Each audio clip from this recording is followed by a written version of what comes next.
I know the exact moment Lorenzo Moretti sees me enter the ballroom, because the whiskey glass he'd been raising to his lips stops mid-motion, suspended in the air like time itself decided to pause for his shock.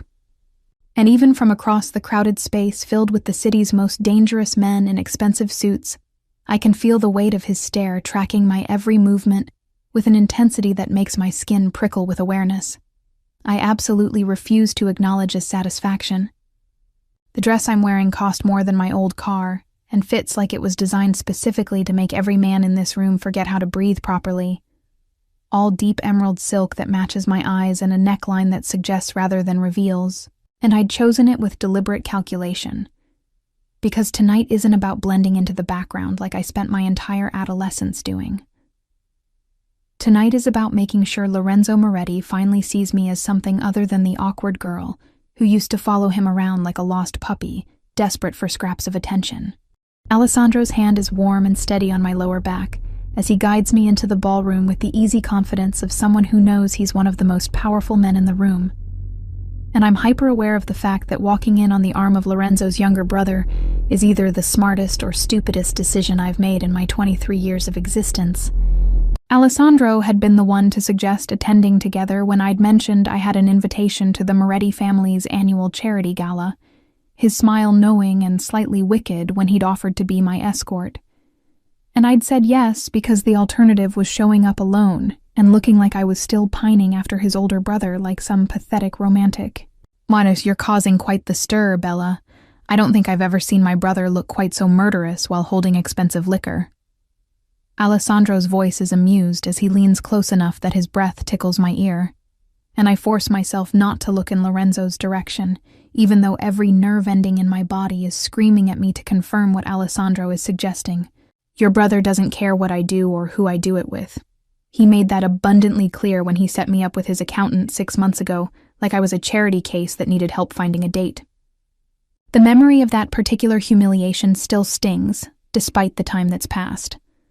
Lorenzo suggesting I might hit it off with his mild-mannered financial advisor because we were both quiet and enjoyed reading, like personality compatibility was determined by shared appreciation for books and social awkwardness. That was before you stopped being the girl he remembered and became the woman currently making every man in this room reconsider their relationship status. Alessandro's hand slides slightly lower on my back, a possessive gesture that's calculated to provoke rather than seduce. Us including me, for what it's worth. Alessandro, we talked about this. I'm not interested in being used as ammunition in whatever power struggle you're having with your brother. I keep my voice light despite the warning I'm delivering, because Alessandro Moretti is charming and handsome, and absolutely the type of man who would seduce someone just to prove a point to his older sibling. Who says I'm using you? Maybe I'm genuinely interested in the beautiful woman who grew up in our house, but somehow became interesting the moment she moved out and stopped looking at my brother like he hung the moon. Before I can respond to that dangerous statement, a presence appears beside us that makes the hair on the back of my neck stand up with awareness, and I don't need to turn my head to know that Lorenzo has crossed the entire ballroom to interrupt whatever conversation he thinks we're having. Alessandro, Father wants to speak with you about the shipment issue. Apparently, it can't wait until after the charity speeches. Lorenzo's voice is carefully controlled in that way he has when he's absolutely furious, but refusing to show it publicly. And when I finally make myself look at him directly, I'm unprepared for the impact of his dark eyes fixed on me with an intensity that feels almost physical. The shipment can wait. I'm occupied at the moment. Alessandro's tone is deliberately casual, his hand remaining firmly planted on my back in a gesture of territorial claim that's entirely for his brother's benefit. I'm with my guest, which makes me wonder if you're having trouble finding your own date, or if you've suddenly developed an interest in charity cases. The words come out sharper than I intended. Years of suppressed hurt and rejection bubbling up despite my best efforts to maintain the sophisticated composure I'd carefully constructed for tonight. And I watch something flicker in Lorenzo's expression that might be surprise or pain before his usual mask of controlled indifference slides back into place. Interesting choice of words considering you were never a charity case, Gianna, though I'm starting to think my attempts to help you navigate social situations might have been misguided if this is the gratitude I receive. Your attempts to help me were you treating me like a little sister who needed managing, not like a woman capable of making her own decisions about who deserves my time and attention. I'm aware we're starting to draw glances from nearby guests, that two of the city's most powerful mob princes having a tense conversation with a woman who grew up in their household is exactly the kind of gossip these events thrive on. Then by all means, continue making your decisions. I wouldn't dream of interfering with your evening. Lorenzo's smile doesn't reach his eyes as he looks at his brother with something cold and calculating. Though I would suggest being careful about the company you keep, Alessandro has a tendency to lose interest once the novelty wears off. Whereas you never showed interest in the first place, which honestly seems worse than losing it eventually. The words are out before I can stop them. Years of watching him cycle through beautiful women, while treating me like furniture coming to a head in this crowded ballroom, where I'm supposed to be demonstrating how completely over him I am. Didn't I, though? Maybe you weren't paying attention? His voice drops lower, intimate despite the public setting, and suddenly he's standing closer than protocol allows, invading the space between Alessandro and me with deliberate intent. Maybe you were so busy deciding I saw you as a sister that you missed all the times I had to actively work to maintain that distance. The confession hits like a physical blow, rewriting every memory I have of our interactions through a lens I never considered, and I'm opening my mouth to demand explanation when Alessandro steps between us with tension radiating from every line of his body. And this conversation is over. You're making a scene and embarrassing her, which I'm sure wasn't your intention when you stormed over here like a jealous ex-boyfriend. I'm not her ex-boyfriend. I'm someone who's known her since she was 14, and finds it extremely concerning that my younger brother is suddenly interested the moment she walks in looking like that. Lorenzo gestures vaguely at my dress, my appearance, the entire package I'd carefully assembled to prove I was worth noticing. I'm looking like what exactly? Like a woman instead of the girl you've spent years overlooking. My voice sounds foreign even to my own ears, confident in a way I've never managed around Lorenzo. Maybe the problem isn't Alessandro's sudden interest. Maybe the problem is you finally noticing what was in front of you the entire time, and realizing you had every opportunity to do something about it but chose not to. The silence that follows is thick with implication and unspoken history, and I watch Lorenzo's jaw clench with that particular tightness that means he's processing something he doesn't want to feel, struggling with emotions he's spent years pretending don't exist. This isn't the place for this conversation. Then don't start conversations you're not prepared to finish. I step back from both of them, suddenly desperate for space and air and distance from whatever complicated dynamic I've walked myself into. Excuse me, I need some air. I move toward the terrace doors before either of them can stop me, and I'm almost through the exit when Lorenzo's hand catches my wrist with careful pressure, not restraining but definitely stopping my escape.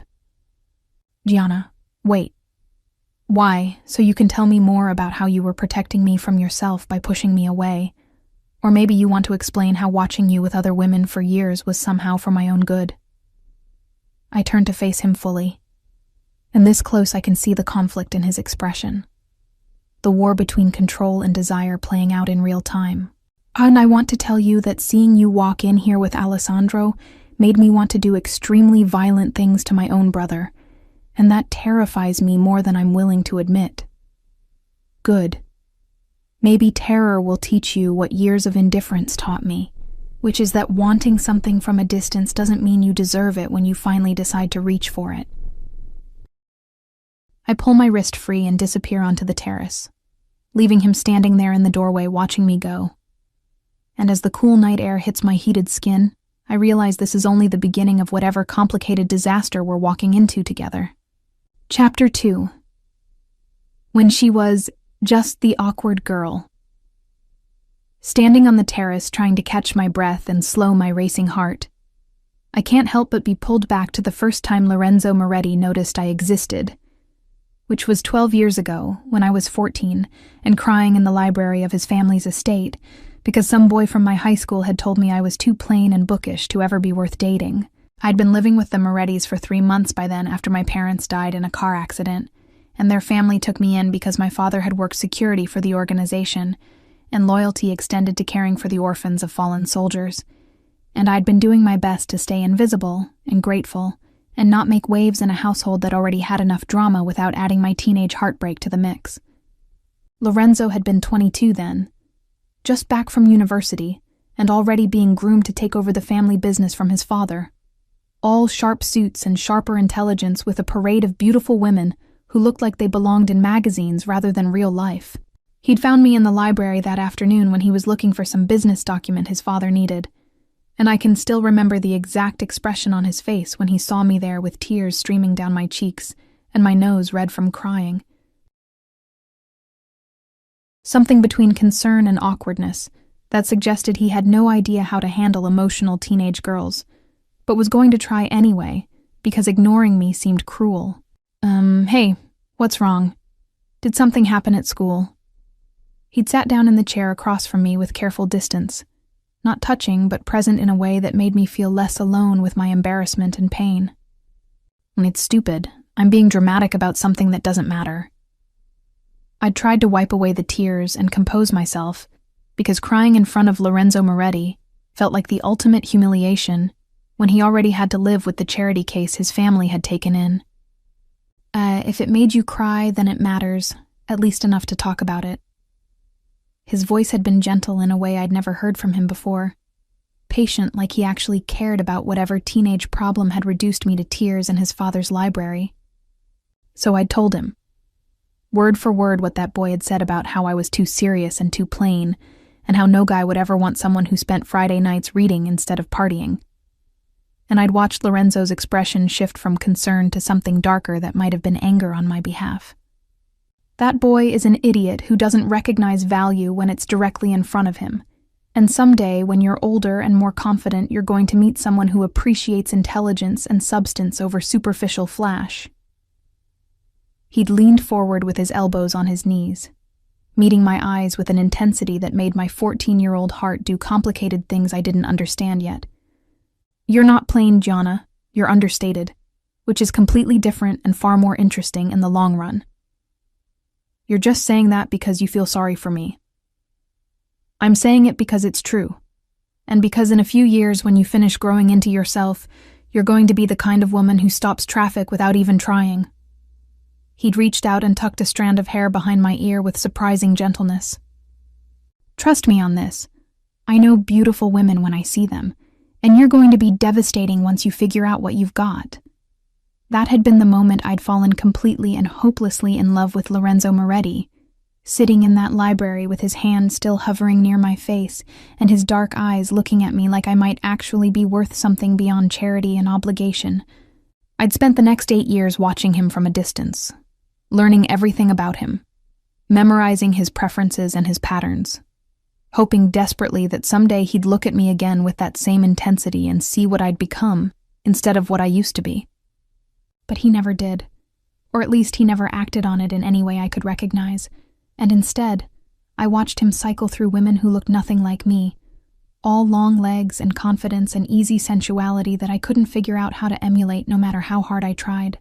He'd been protective in that big brother way that made me want to scream, offering advice on dealing with difficult professors and warning away guys he deemed unworthy while never once considering that maybe I didn't want his brotherly protection. Maybe I wanted him to see me as someone who could stand beside him instead of someone who needed shielding from the world. The worst had been 2 years ago at Alessandro's birthday party, when I'd finally worked up the courage to tell Lorenzo how I felt, wearing a dress I'd bought specifically for the occasion and practicing my speech for weeks until I had it memorized perfectly. I'd found him in his father's study where he'd escaped the party for a phone call, and I'd waited for him to finish before launching into my carefully prepared confession about how I'd been in love with him since I was 14, and how I thought maybe if he just gave me a chance, he'd see that we could be good together. He'd looked at me with something close to pity mixed with gentle rejection, his hand coming up to squeeze my shoulder in a gesture that was meant to be comforting, but felt patronizing. Gianna, you're like a sister to me. You know that, right? I care about you too much to risk our relationship by crossing lines that shouldn't be crossed. But what if I want those lines crossed? What if I'm willing to risk the relationship for the possibility of something more? You're 21, and you've lived here your whole adult life. You don't know what you want, because you haven't experienced anything outside this world.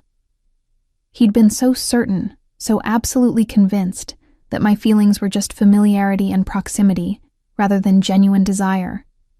I think you're confusing gratitude and comfort with romantic feelings, and I'm not going to take advantage of that confusion. I'd left that study feeling smaller and more foolish than the 14-year-old who'd cried over a boy calling her plain, and I'd spent the next 2 years avoiding Lorenzo as much as possible while working on transforming myself into someone he couldn't possibly dismiss as confused or grateful. I'd moved out of the estate into my own apartment, started working in legitimate business rather than anything connected to the family, and spent time and money becoming the kind of woman who turned heads and commanded attention instead of fading into backgrounds.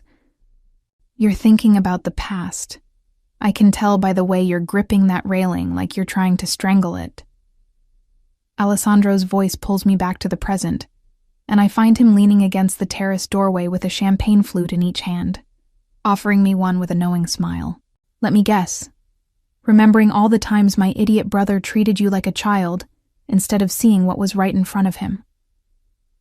Your brother saw exactly what he wanted to see, which was someone safe to project his protective instincts onto without risking actual emotional vulnerability. I take the champagne and drink half of it in one long swallow that's probably not how expensive champagne is meant to be consumed. He's out there right now, having what looks like a very intense internal crisis. Keeps staring at the door like he's deciding whether coming after you is worth whatever consequences following that impulse would create. Alessandro moves to stand beside me at the railing, close but not touching. For what it's worth, I think he's always known you were special. He's just been too much of a coward to do anything about it, because admitting he wants you would mean admitting he's capable of losing control.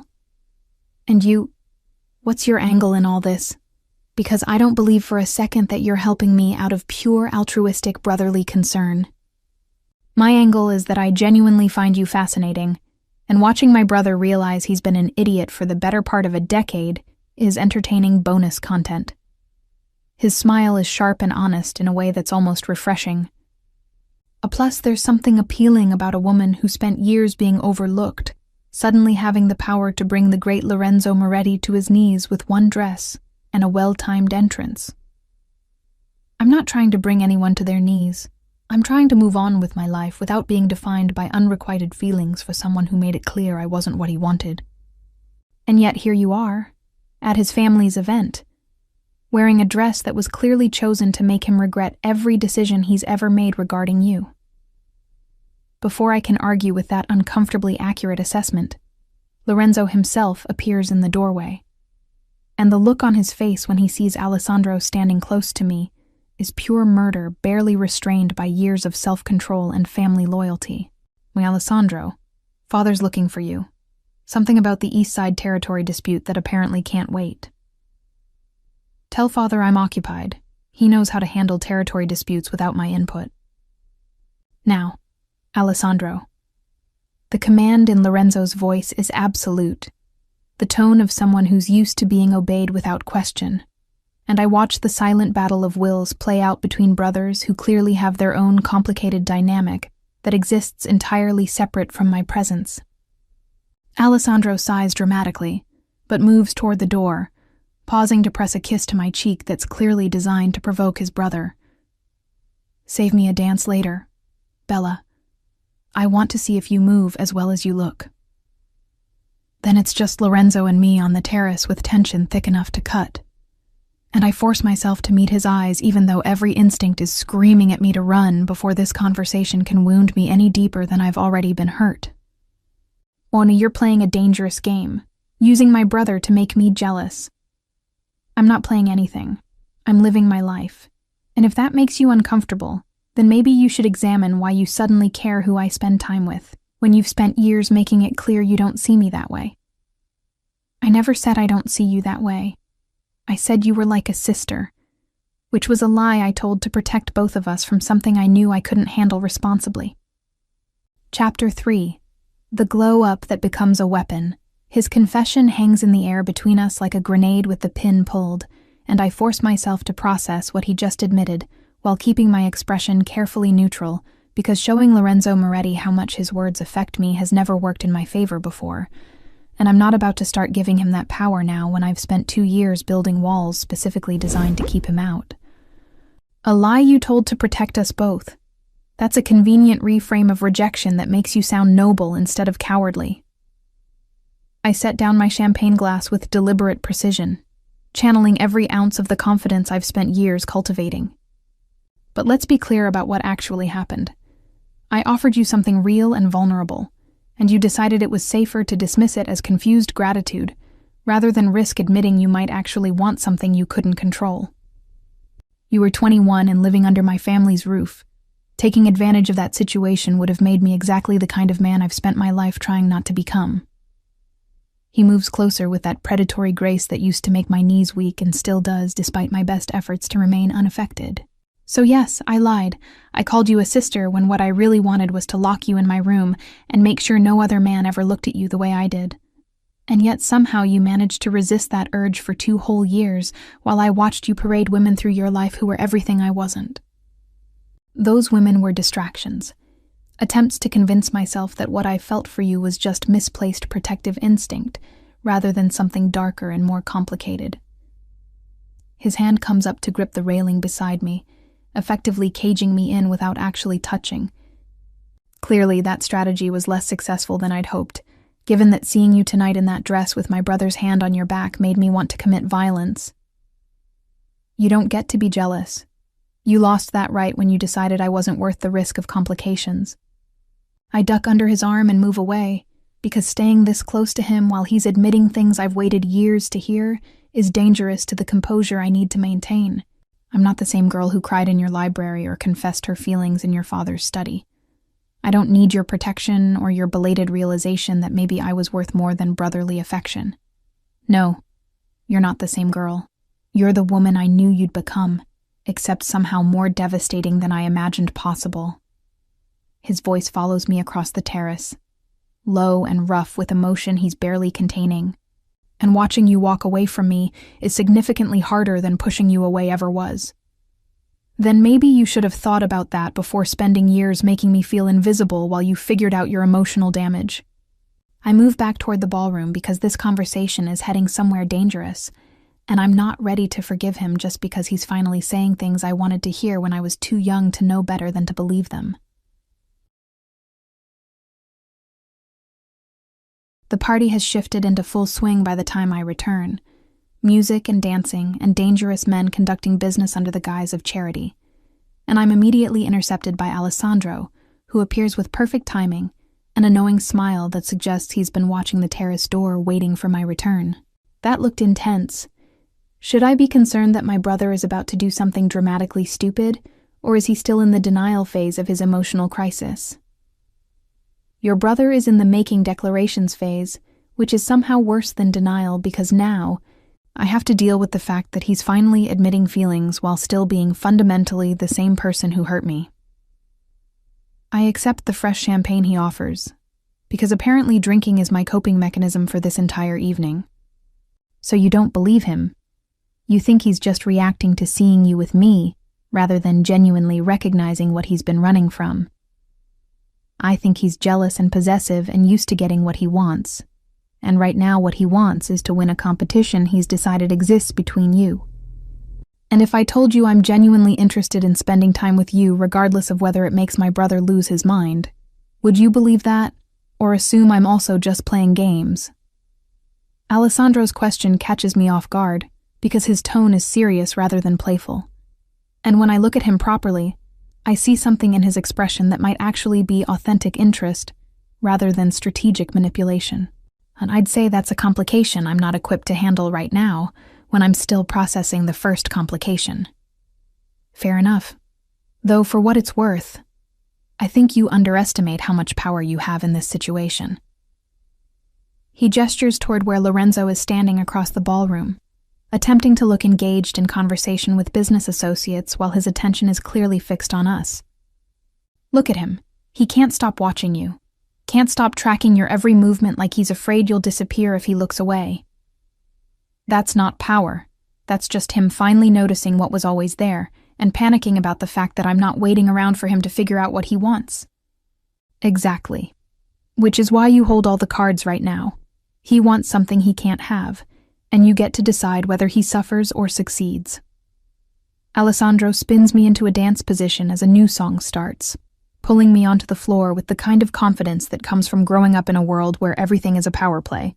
The question is whether you're cruel enough to make him work for it, or soft enough to give in the moment he shows real vulnerability. I'm undecided. Ask me again after I've had more champagne and less emotional whiplash. We dance, and I'm hyper-aware of Lorenzo's eyes burning into us from across the room, of the way Alessandro's hands are respectfully placed but still possessive enough to send a message, of how complicated this entire situation has become in the span of a few hours. He's going to cut in, probably in the next 30 seconds if the vein throbbing in his forehead is any indication. Alessandro's voice is amused against my ear. When he does, I want you to remember that you owe him nothing, that any ground you give is a gift he doesn't deserve yet. Why are you helping me? What do you actually gain from antagonizing your brother this way? Maybe I'm helping because I like you and think you deserve better than years of unrequited longing. Or maybe I'm helping because watching Lorenzo lose control is entertaining. His smile is sharp. Or maybe it's both. Complex motivations are allowed. Sure enough, Lorenzo appears beside us with murder in his eyes, barely masked by social propriety, his hand already extended toward me in a demand rather than a request. May I cut in? Or are you too occupied with whatever game you're playing? Games require two players, brother. I'm simply dancing with a beautiful woman who happens to enjoy my company. Alessandro releases me with deliberate slowness, pressing another kiss to my hand that's pure theatrical provocation. Save me another dance later, Gianna. I find I'm not quite finished enjoying your company. Then Lorenzo's hand is on my waist, pulling me closer than the dance requires. And suddenly the entire ballroom fades into background noise, while we move together with a familiarity that comes from years of existing in the same space, even if we were never actually together. He's trying to make me lose control. You understand that, right? This entire evening is Alessandro pushing buttons he knows will make me react. Or maybe Alessandro is genuinely interested, and you're just now realizing that other men see what you spent years pretending didn't exist. I never pretended. I actively fought against it because wanting you felt wrong when you were supposed to be under my protection. His hand tightens on my waist, pulling me incrementally closer. But watching my brother touch you is making me reconsider every noble intention I've ever had about doing the right thing.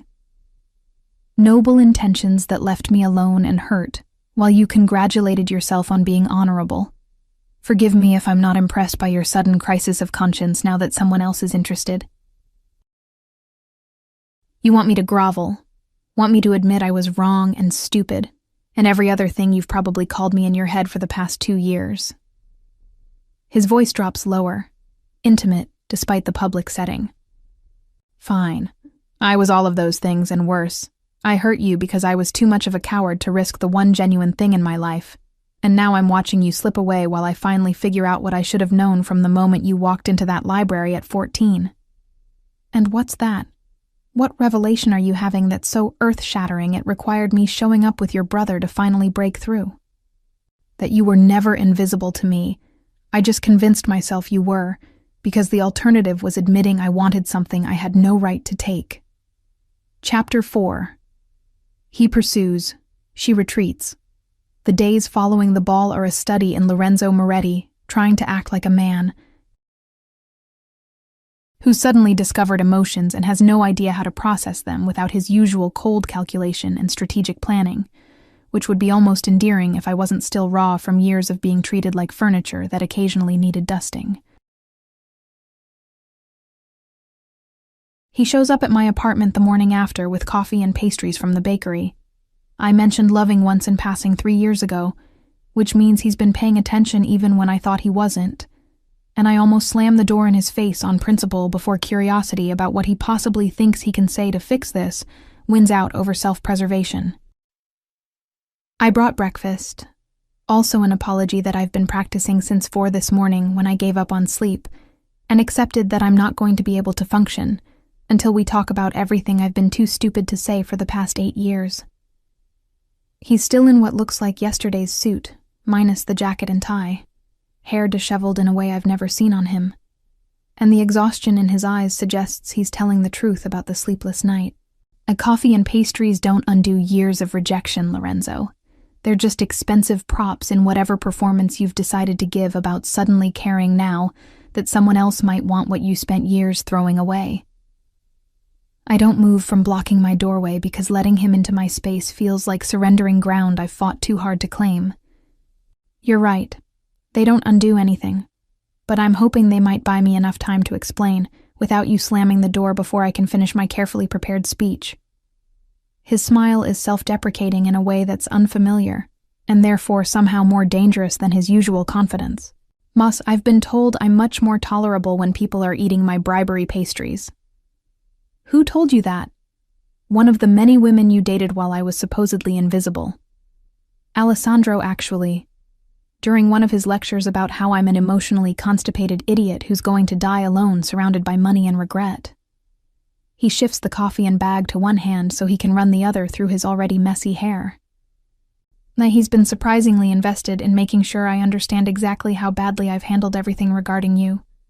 I think he's enjoying having moral high ground for once. Your brother is enjoying watching you squirm because you've spent your entire life being in control and now you're not. It has nothing to do with morality and everything to do with entertainment value. I reach for the coffee because I'm not actually strong enough to turn down good coffee, regardless of who's offering it. And I watch Lorenzo's expression shift into something that might be hope when I accept his peace offering. And so you'll let me in. Let me attempt to explain myself before you make final decisions about whether I'm worth forgiving. I'll let you in because I want answers, and you clearly won't leave until you've delivered your prepared speech. But don't mistake hospitality for forgiveness. I step aside finally, and he enters my small apartment that's nothing like the luxury of his estate, looking around with obvious interest at the space I've built for myself, away from his family's shadow.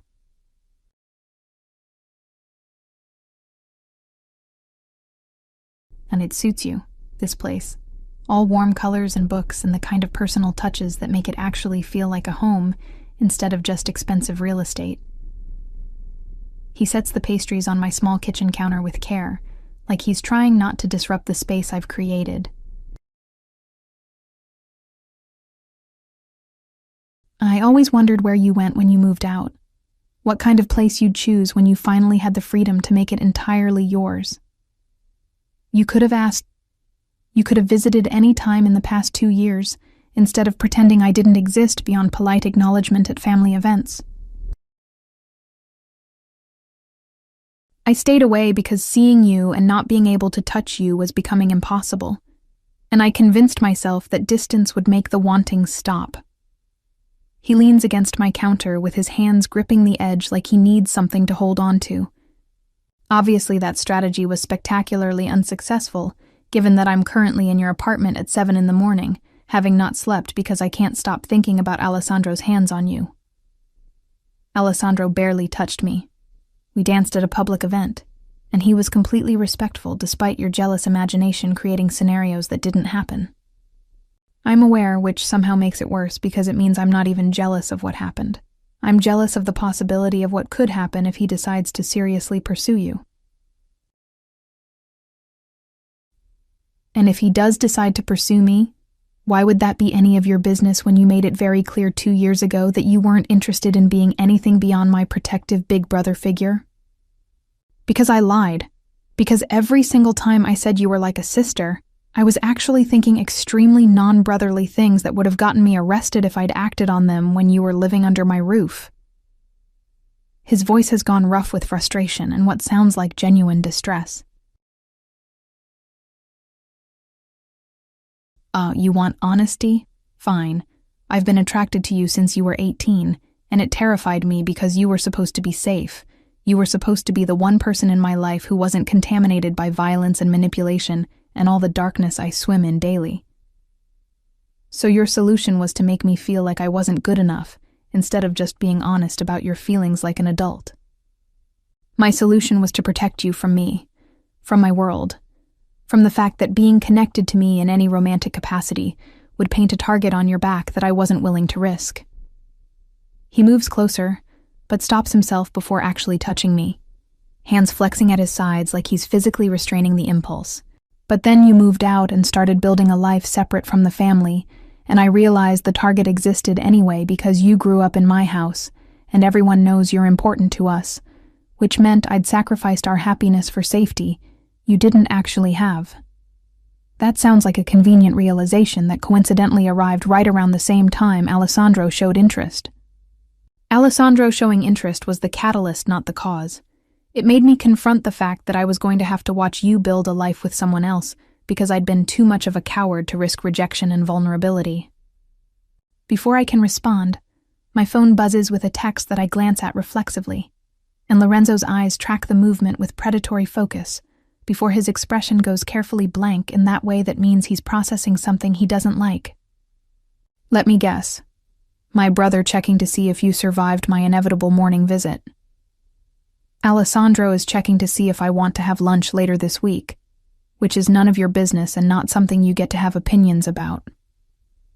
Except it is my business, because he's my brother, and you're the woman I've been in love with since before I had the vocabulary to name what I was feeling.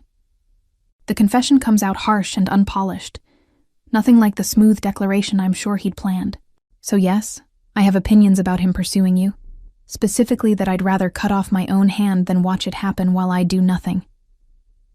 You don't get to declare love after years of rejection and expect that to erase the damage, Lorenzo. Love without action is just pretty words that mean nothing when the person saying them has proven repeatedly that their feelings don't translate into choosing you. Then let me choose you now. Let me prove that I'm capable of being what you needed me to be when you were brave enough to tell me how you felt. He does close the distance then, hands coming up to frame my face with a gentleness that contradicts the intensity in his eyes. I'm not asking you to forget.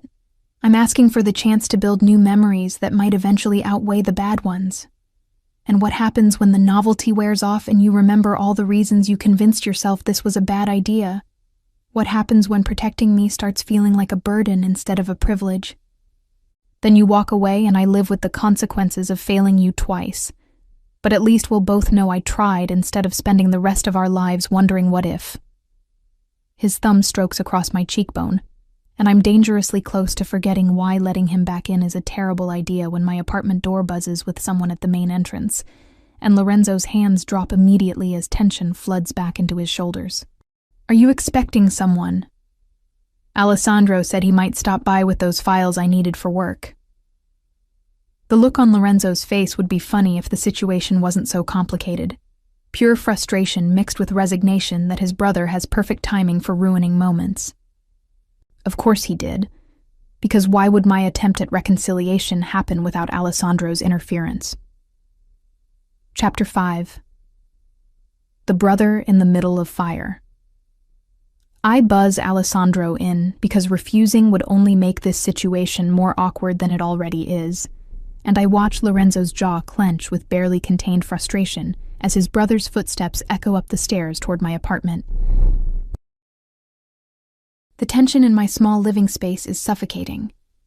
Two Moretti brothers in close quarters with me standing between them both literally and figuratively, and I'm starting to understand why people say you should never get involved with family because the complications multiply exponentially when blood and desire intersect. Alessandro enters with his usual confident charm, taking in the scene of Lorenzo disheveled in yesterday's clothes and me still in pajamas with knowing amusement that suggests he'd timed this interruption perfectly. Good morning. I hope I'm not interrupting anything important. Though based on the tension I could feel from the hallway, I'm guessing my timing is as impeccable as ever. Your timing is shit, and you know it. You're deliberately sabotaging my attempt to have an actual conversation with Gianna. Lorenzo's voice is cold with the kind of controlled anger that makes most people step back. But Alessandro just grins wider like he's enjoying his brother's discomfort immensely. I'm delivering work files she requested yesterday. If your conversation is more important than her professional obligations, then by all means continue and I'll wait. Alessandro moves into the kitchen area with easy familiarity, helping himself to one of the pastries Lorenzo brought. These are excellent, by the way. Did you actually remember her favorite bakery, or did you have someone research it? Get out, Alessandro. This doesn't concern you, and your transparent attempts to interfere are both obvious and juvenile. What's juvenile is you showing up at her apartment after years of neglect and expecting her to forgive you because you finally figured out what everyone else has known since she was 16. Alessandro's tone shifts from amused to serious, and I realize with uncomfortable clarity that this isn't just strategic maneuvering on his part. He's genuinely angry on my behalf. She deserves better than your belated emotional awakening. She deserves someone who's known her worth from the beginning, instead of someone who needed jealousy as a catalyst. And you think you're that someone. You think 3 days of attention makes you more deserving than 8 years of history. I think 8 years of rejection outweigh 8 years of proximity, and I think she's smart enough to recognize the difference between someone who wants her and someone who wants to win. Both of you need to stop talking about me like I'm not standing right here.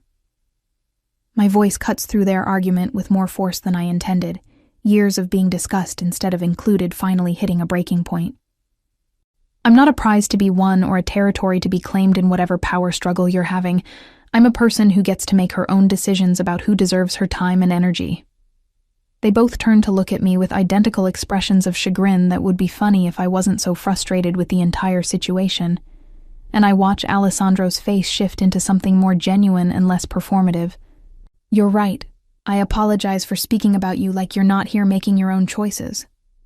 He sets down the pastry and moves closer with hands raised in surrender. But I stand by what I said about Lorenzo needing jealousy to finally see what was always there, and I stand by my own interest in getting to know you better if you're willing to give me that chance. Your interest in me is at least 50% about antagonizing your brother. Don't pretend this is purely about my irresistible personality. 60% antagonism, 40% genuine attraction. I'm nothing if not honest about my complicated motivations. His smile is disarming in its self-awareness. But that 40% is real, Gianna. I'm not just playing games even if I'm enjoying the side effect of watching Lorenzo lose his carefully constructed control. This is insane. You're seriously considering dating him just to punish me for being an idiot. Lorenzo's voice has risen slightly. That legendary control starting to crack under the pressure of watching his brother make moves he should have made years ago. I'm considering keeping my options open while you figure out if your feelings are real or just possessive panic about losing something you thought would always be available. My feelings are real. They've always been real. I just buried them under layers of duty and protection, and convincing myself that wanting you was selfish. And now suddenly wanting me is acceptable because what? I changed my appearance and your brother showed interest. Those are really compelling reasons to trust that this time will be different. Those things made me confront what I'd been running from, but they didn't create the feelings. They just forced me to acknowledge them. He moves toward me despite Alessandro's presence. Drawn by some invisible pull, he's clearly stopped trying to resist. I know I don't deserve another chance. I know I've burned through any goodwill you had toward me, but I'm asking anyway, because the alternative is watching you build something with someone else while I regret every moment of cowardice that brought us here. Lorenzo, I need you to be very clear about something. Alessandro's voice has gone serious in a way I've never heard from him, all traces of amusement gone. If you're doing this because you can't stand losing to me, if this is about ego and competition rather than genuine feeling for her, you need to walk away now before you hurt her worse than you already have. This has nothing to do with you, and everything to do with the fact that I've been in love with her for years, and was too much of a coward to risk the safety of keeping her at a distance. Lorenzo's attention shifts to his brother with intensity that makes the air feel charged. So yes, seeing her with you made me insane with jealousy. But that jealousy just highlighted what was already there. It didn't create it. Then prove it. Prove that you're capable of choosing her over duty and protection, and all the excuses you've used to keep her away. Alessandro crosses his arms with challenge clear in his posture.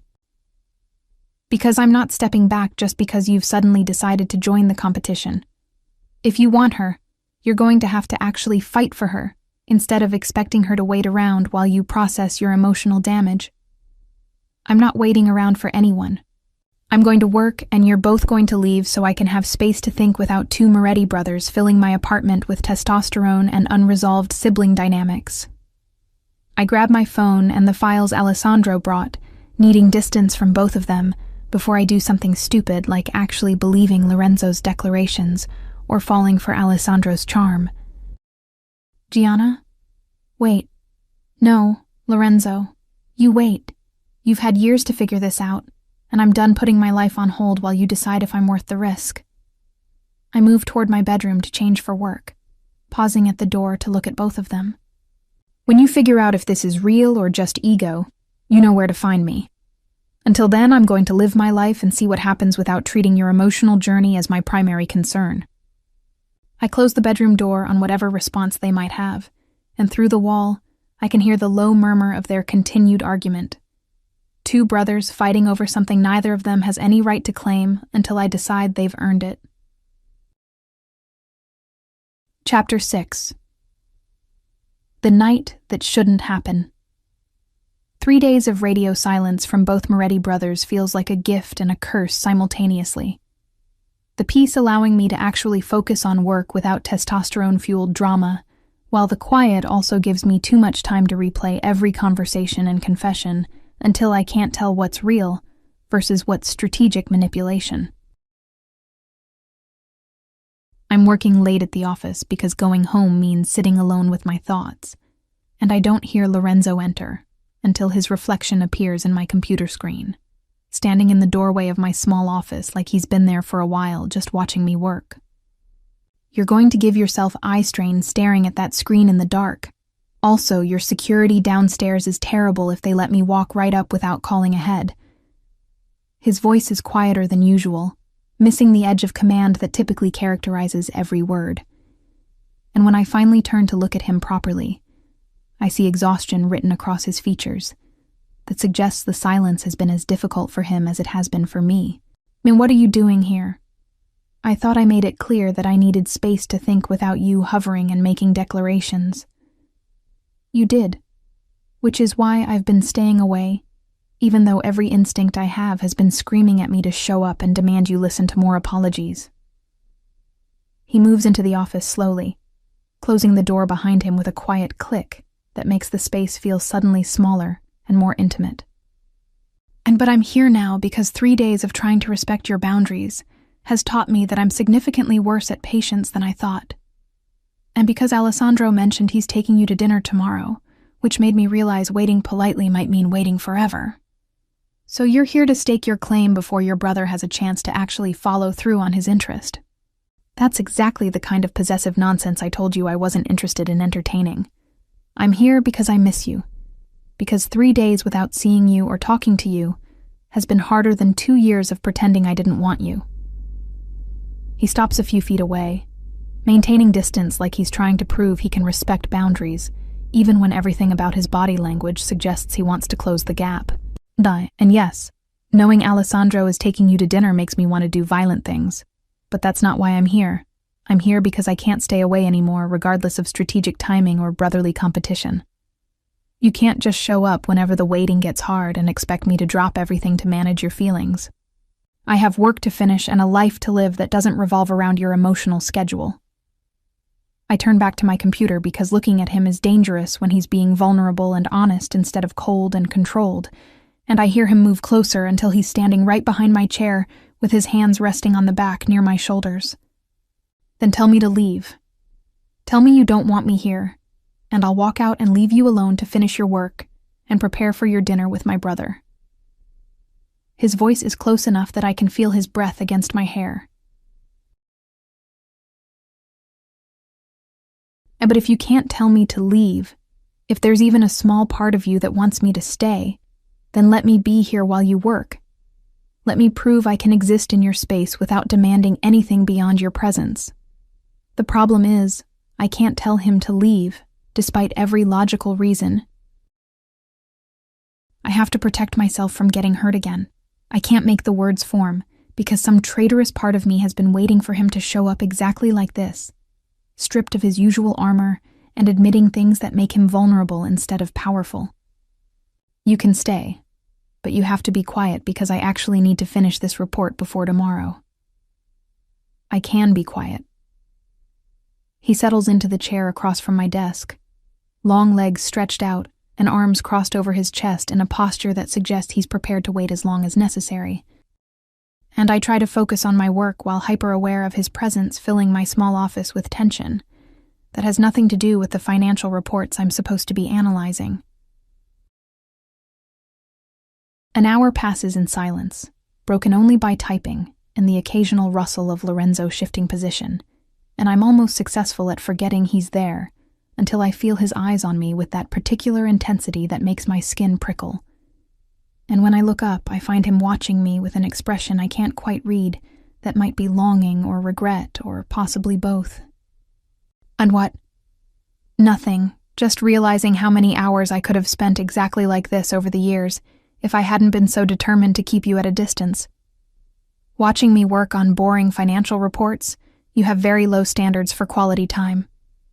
Watching you exist in your element, seeing the way you bite your lip when you're concentrating, or how you push your hair back when you're frustrated with numbers that won't balance. His voice has gone soft with something that sounds dangerously close to affection. I've missed so much by convincing myself that staying away was noble instead of just cowardly. Lorenzo, don't do this. Don't make me feel things when I'm trying to maintain perspective about how badly you've hurt me. I'm not trying to make you feel anything. I'm just being honest about my regrets, because keeping them inside hasn't worked, and I'm out of strategies for managing what I feel when I'm near you. He stands and moves around the desk before I can stop him, spinning my chair to face him and crouching down, so we're at eye level with his hands resting on my armrests, effectively caging me in without actually touching. And tell me you don't feel it too. Tell me this tension between us is one-sided, and I'll walk away right now and accept that I destroyed something I can't rebuild. I can't tell you that because it would be a lie, but feeling something doesn't mean acting on it is smart or healthy. Since when have either of us cared about smart or healthy where the other is concerned? You loved me when it was guaranteed to hurt you, and I pushed you away when it was guaranteed to destroy me. His hand comes up finally, fingers threading through my hair with a gentleness that makes my breath catch. Maybe it's time we both stop trying to be smart and just admit what we want. And what do you want, specifically, because vague declarations aren't enough anymore. I want you. Every version of you, from the girl crying in my library to the woman who walked into that ball and stopped my heart. He leans closer, close enough that our faces are inches apart, and I can see every shade of gold in his dark eyes. I want to stop lying about feeling brotherly affection when what I actually feel is possessive and consuming and nothing resembling appropriate. Lorenzo, I want to kiss you until you forget every moment I made you feel invisible. Want to touch you until the only name you remember is mine. Want to keep you so completely that my brother's dinner invitation becomes irrelevant because you're already exactly where you want to be. The raw honesty in his words breaks something inside me that's been holding on to hurt as protection, and I'm reaching for him before I consciously decide to bridge the distance. My hands fisting in his shirt as I pull him closer and finally, close the gap between us with a kiss that's been years in the making. The kiss explodes into something desperate and consuming, years of suppressed want and denied chemistry combusting into heat that makes everything else irrelevant. And his hands are in my hair and on my waist, pulling me closer while I'm trying to get purchase on shoulders that are solid muscle beneath expensive fabric. We break apart breathing hard, staring at each other with shock and desire, and the sudden realization that we've crossed a line we can never uncross. Come home with me, please, because if we stay here, I'm going to take you on this desk, and you deserve more than this place for what this moment means. His voice is broken, control hanging by a thread, and I find myself nodding before logic can intervene, because I've wanted this for so long that denying it now feels impossible. The drive to his penthouse is silent and electric. his hand finding mine in the car and holding tight, as if he's afraid I'll disappear if he lets go. When we finally arrive, he pulls me inside with barely restrained urgency, pressing me against the closed door the second it locks behind us. Tell me to stop. Tell me this isn't what you want, and I'll take you home right now. No questions, no resentment. His forehead rests against mine, his breath uneven against my lips. But if you let this happen, if we cross this line tonight, you need to understand that I don't know how to feel lightly where you're concerned. For me, it's always been all or nothing. Then stop talking and be here with me. He kisses me again, slower this time, but no less charged. His hands slide along my sides, grounding, claiming, lifting me effortlessly as he carries me toward his bedroom without breaking the kiss. The room is dark and expansive, intimidating in its quiet luxury, but the way he lays me down is careful, reverent, like this moment matters more than anything else in the world. I've imagined this so many times over the years, he murmurs. Imagined what it would feel like to finally be here with you, without walls, without pretending.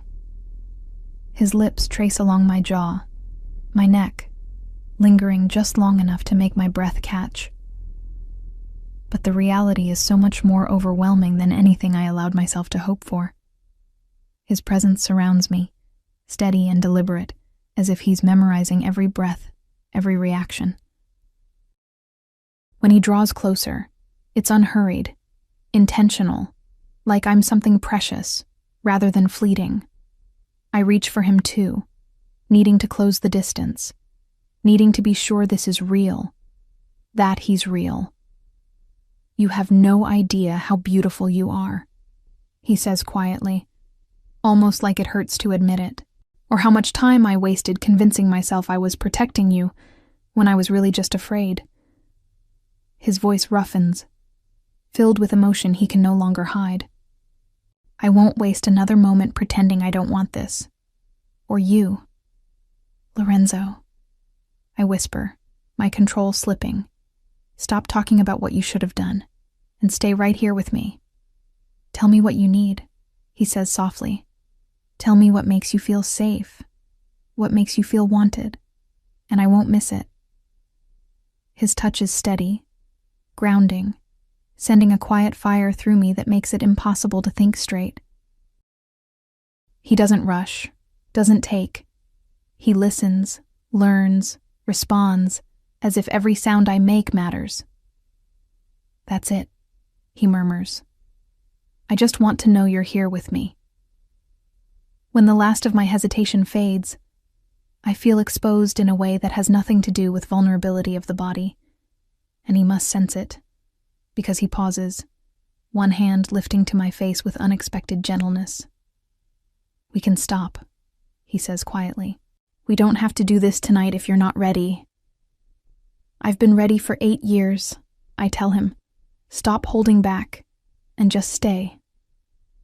He kisses me again, deeper this time, and the world narrows until there's only us. No distance, no doubt, no pretending. Everything feels inevitable, like every moment we fought this was leading right here. He moves slowly, deliberately, never looking away, as if he wants to remember every second of this. You feel unreal, he whispers, like something I dreamed up and never believed I'd be allowed to keep. His voice strains with restraint. Tell me if you need me to slow down. Tell me if you need anything. Don't stop. I breathe. I've waited too long for this. The moment stretches, deepens, until everything else fades away. His presence is steady and certain, holding me like I belong there, like I always have. When the tension finally breaks, it does so quietly, powerfully, leaving us both breathless in its wake. Afterward, the room is still except for the sound of our breathing. He draws me closer, adjusting us carefully, his arms wrapped around me in a way that feels protective rather than possessive. "Stay tonight," he says softly. I need to know this was real, not just something I imagined wanting. There's vulnerability in his voice I've never heard before. "I'll stay," I answer, "but we'll need to talk when morning comes." "It means I'm done pretending," he says, "and anyone who has a problem with that, including my brother, will have to accept it. Possessive doesn't even begin to describe you." "Not possessive," he murmurs. "Just finally honest, and completely unwilling to lose you now that I know what this feels like." He pulls me closer, and I let myself sink into the warmth of him, knowing tomorrow will bring complications, but choosing, for now, to stay in this moment where everything feels right, inevitable, and exactly what I've wanted for as long as I can remember. Chapter 7. Consequences and Conflict. I wake up to sunlight streaming through unfamiliar floor-to-ceiling windows and the immediate awareness that I'm in Lorenzo Moretti's bed, his arm wrapped firmly around my waist. And the weight of last night's choices crashes over me with equal parts satisfaction and panic, because crossing this line means there's no going back to the safe distance I'd carefully maintained for 2 years. He's still asleep beside me, face relaxed in a way I've never seen when he's awake and in control. And I take a moment to just look at him without the complication of his intense gaze tracking my every reaction. The problem with mourning after clarity is that it forces you to confront decisions made in the heat of desire and emotion. And lying here in his ridiculously expensive sheets while my body still carries the quiet echo of last night, I'm struggling to figure out if last night was the beginning of something real, or just the culmination of years of unrequited want, finally finding an outlet. His arm tightens around me even in sleep when I try to shift position, and the possessiveness of the gesture would be endearing if it wasn't also slightly terrifying given that Lorenzo Moretti doesn't do casual, and I just became something he's decided belongs to him. "I can hear you thinking from here. Whatever spiral you're falling into can wait until after I've had coffee and convinced you that last night wasn't a mistake." His voice is rough with sleep, but the underlying command is still present. And when I turn to look at him, I find dark eyes watching me with an intensity that makes my breath catch, despite the anxiety churning in my stomach. "We need to talk about what this means, about what happens now that we've completely destroyed any possibility of going back to how things were before. What it means is you're mine now, and everyone else needs to adjust their expectations accordingly, including my brother, who's going to be extremely unhappy when he realizes what happened between us." He pulls me closer, morning stubble scraping against my shoulder as he presses a kiss to bare skin. "As for what happens now, I make you breakfast, and then we spend the day in this bed until you stop looking at me like you're planning escape routes." "I'm not planning escape routes. I'm processing the fact that sleeping with you was probably the worst decision I could make for my emotional well-being given our history. Or it was the best decision because it forced us both to stop pretending we don't want this." His hand slides up my side in a casual touch that somehow feels more intimate than everything we did last night. "When I know you're scared, I know I've given you every reason not to trust that this time will be different, but I'm asking you to give me the chance to prove I'm capable of being what you need." Before I can respond, his phone starts ringing with a tone that makes his entire body tense, and I watch his expression shift from vulnerable to controlled as he reaches for the device on his nightstand, clearly recognizing whoever's calling as important enough to interrupt our morning. "This is Marco. I need to take it." He kisses my forehead before answering with a curt greeting that signals he's shifted into business mode. "What's important enough to call at 7 in the morning?" I can't hear Marco's response, but I watch Lorenzo's jaw clench with that particular tightness that means he's processing information he doesn't like. And when he speaks again, his voice has gone cold in the way that suggests someone is about to have a very bad day. "When did this happen? Who knows about it? And what's the current threat assessment?" He listens for another moment before his eyes cut to me with something that might be concern, or possibly frustration. "I'll handle it. Give me an hour to get to the estate, and we'll discuss containment strategies." He ends the call and sits up with the sheet pooling around his waist.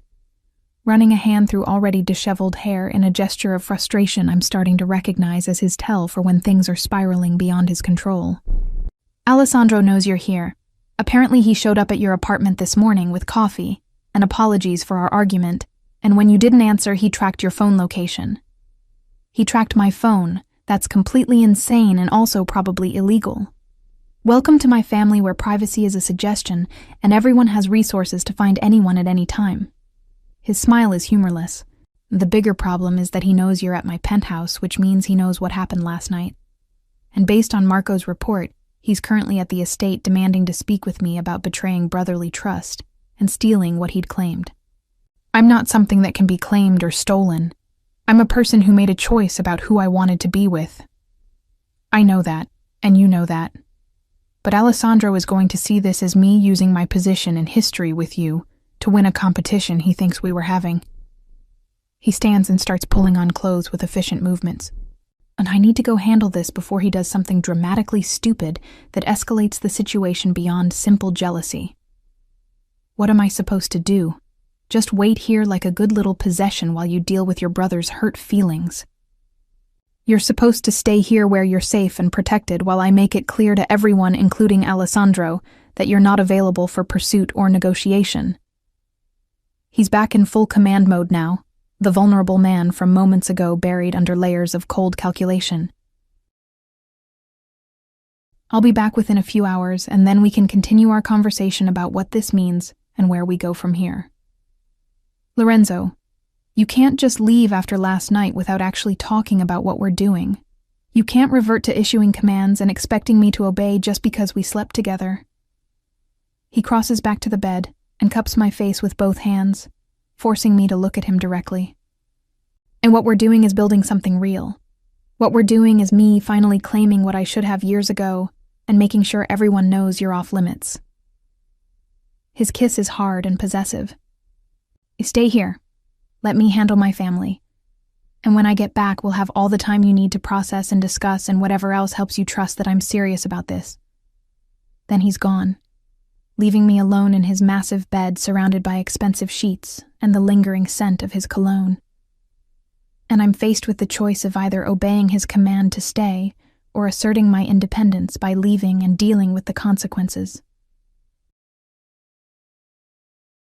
The mature adult thing would be to wait and have the conversation he's promising, but the part of me that's tired of being managed and directed is seriously considering getting dressed and going home just to prove I can. My phone buzzes with a text before I can make a decision, and when I check it, I find a message from Alessandro that makes my stomach clench with guilt and complicated feelings I don't want to examine too closely. I hope he's worth the betrayal.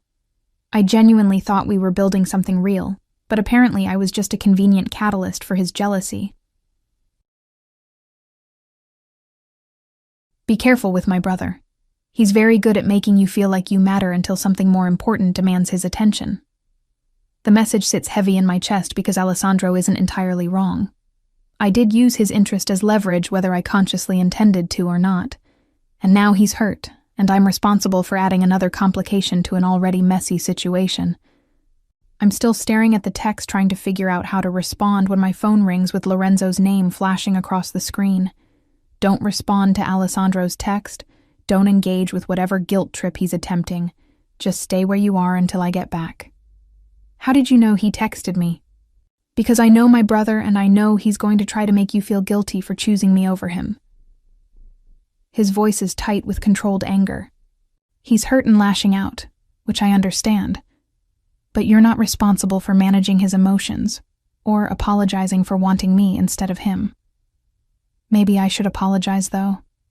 Maybe I did lead him on by accepting his attention when I was really just trying to make you jealous. You didn't lead him on. You were honest about your complicated feelings, and he chose to pursue you anyway, hoping he could change your mind. There's a pause filled with tension. The situation here is worse than I thought. My father wants to have a family meeting about the incident at the ball, and your involvement with both his sons. Apparently, our personal drama is becoming a distraction that affects business, Your father wants to have a meeting about me. That's absolutely mortifying, and also not something I agreed to when I slept with you last night. Which is why I'm handling it. Which is why I need you to trust that I can manage my family without you having to be subjected to their judgment and interference. I'm not some fragile thing that needs protecting from your family's opinions. If they want to discuss my involvement with you, then I should be there to represent myself. Gianna, my family's meetings aren't polite discussions. They're strategic negotiations where everyone has an agenda and the person with the least power gets sacrificed for the greater good. His voice is firm.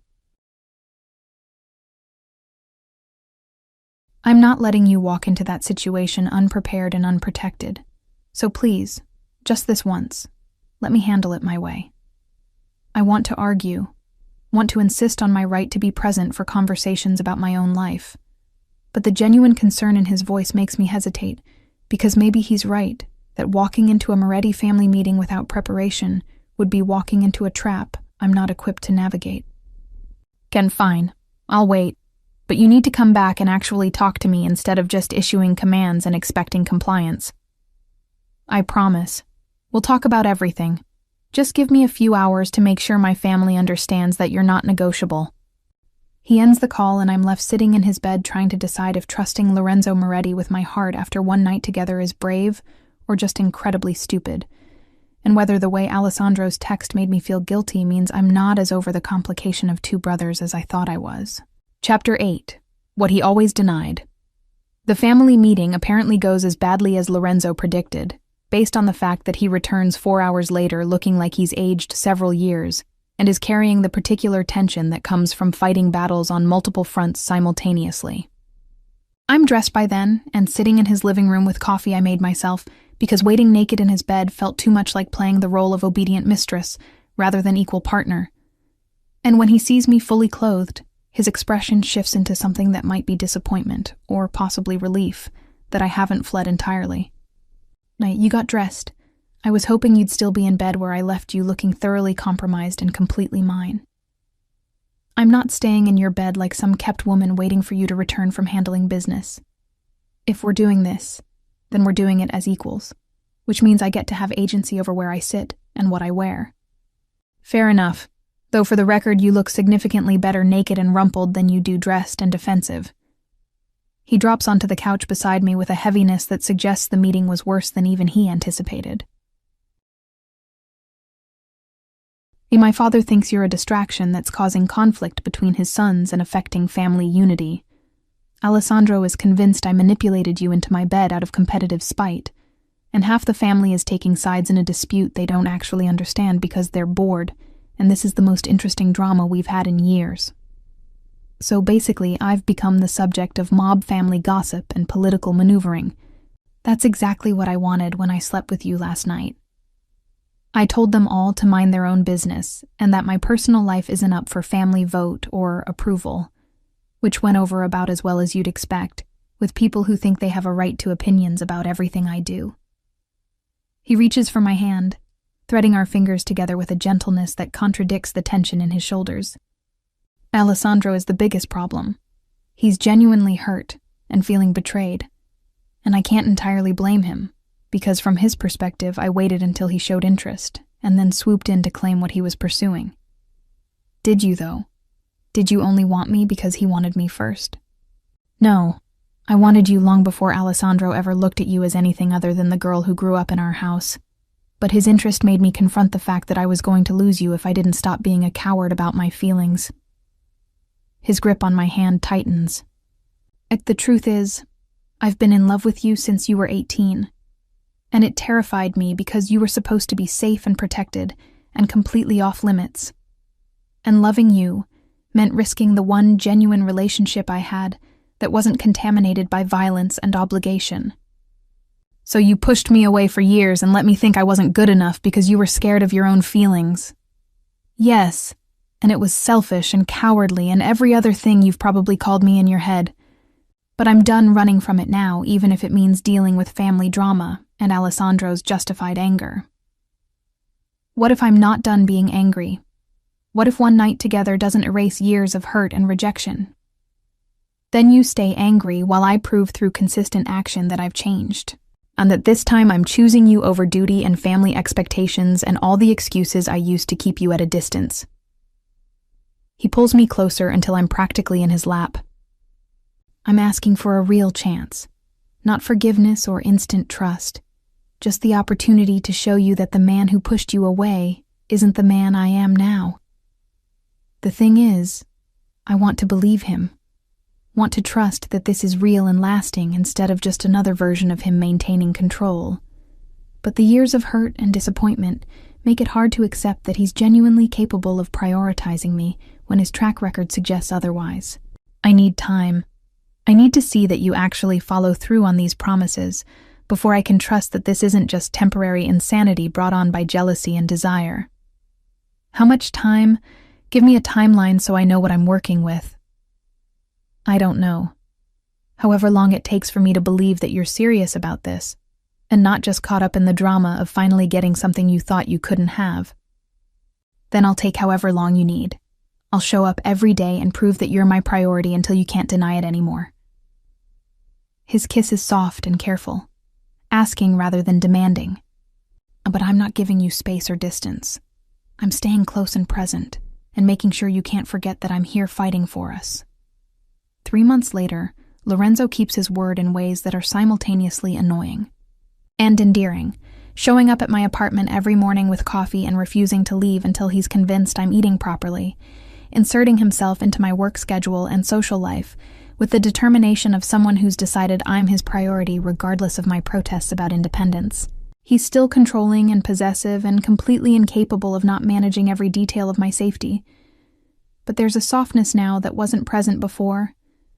A willingness to actually listen when I push back instead of just steamrolling over my objections with commands.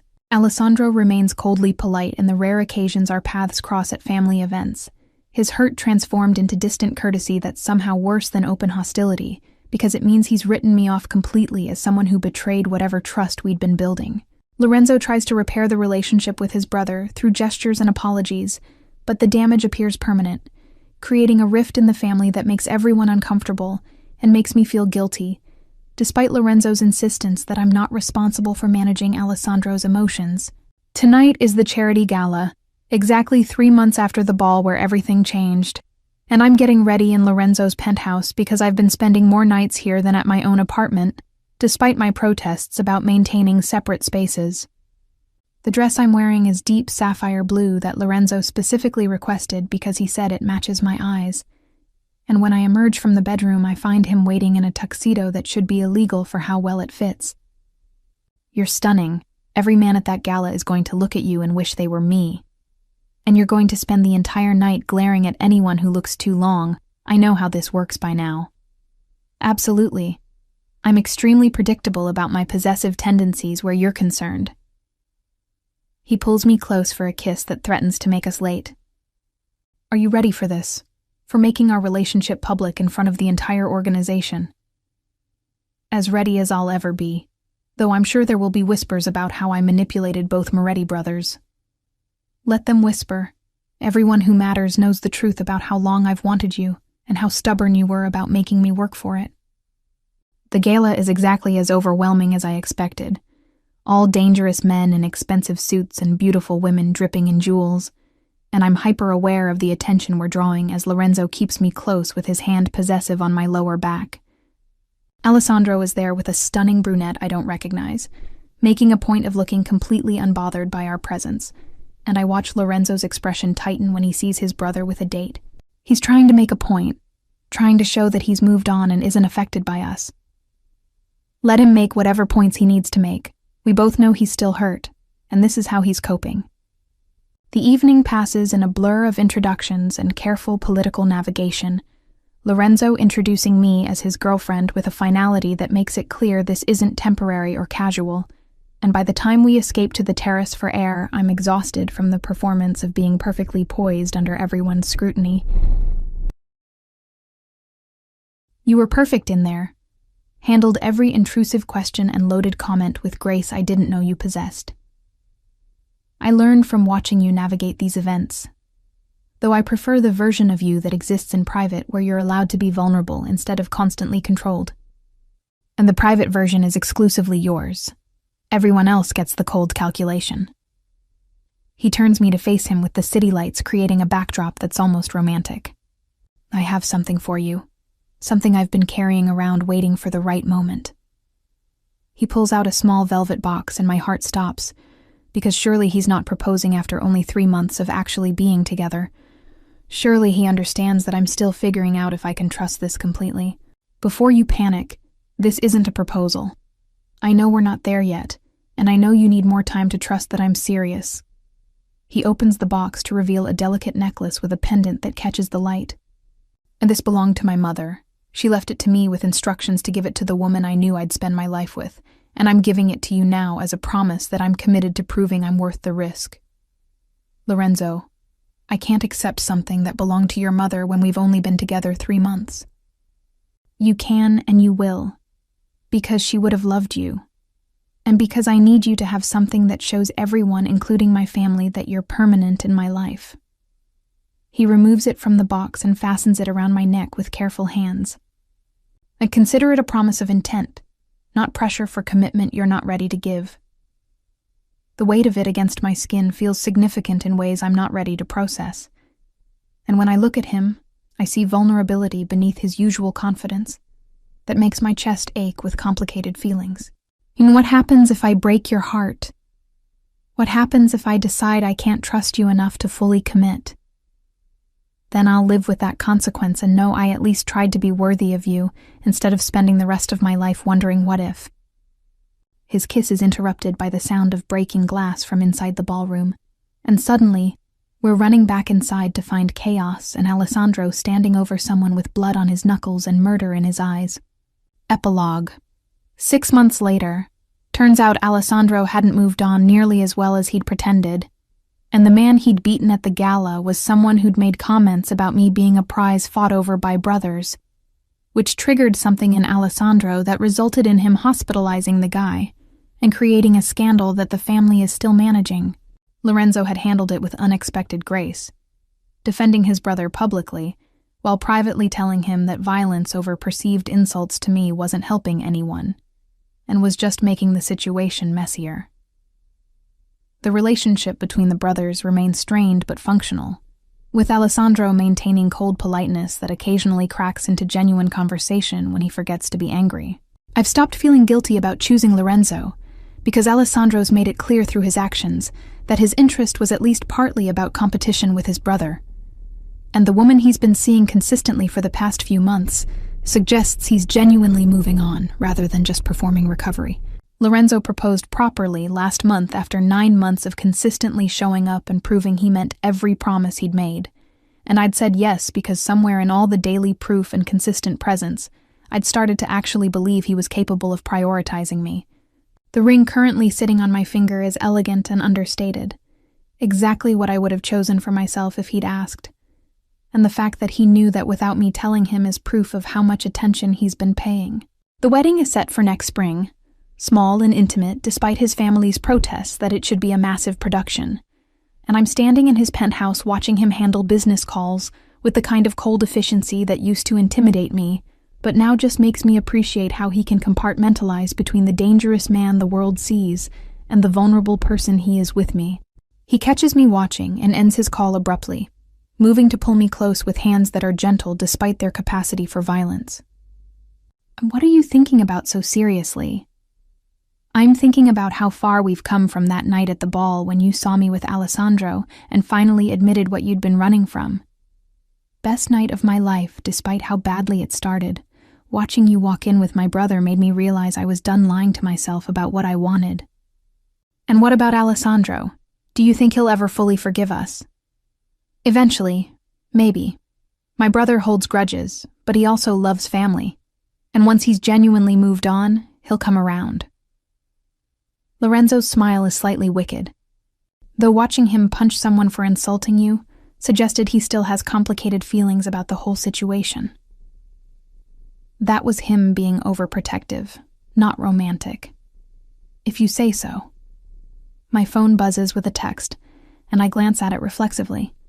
surprised to see Alessandro's name flashing across the screen with a message I'm almost afraid to read given our history. Congratulations on the engagement. I'm genuinely happy for you both, even if it took me a while to get here. Also, fair warning, I'm bringing someone to the wedding who I'm actually serious about, so prepare yourself for family commentary about both Moretti brothers being domesticated. I show Lorenzo the message and watch his expression shift from surprise to something that might be relief that his brother is finally reaching out with something resembling warmth instead of cold politeness. He's moving on. Actually moving on this time instead of just performing recovery. Good.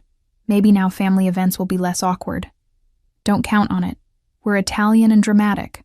Awkward is our default setting even when everyone's happy. He kisses me thoroughly. The kind of kiss that usually leads to us abandoning whatever plans we had in favor of staying in. And when we break apart, we're both smiling because despite all the complications and drama and years of denial, we somehow ended up exactly where we were always supposed to be. Together, finally honest, and building something real from the ashes of everything we almost destroyed through fear and pride and stubborn refusal to admit what we both wanted. The end.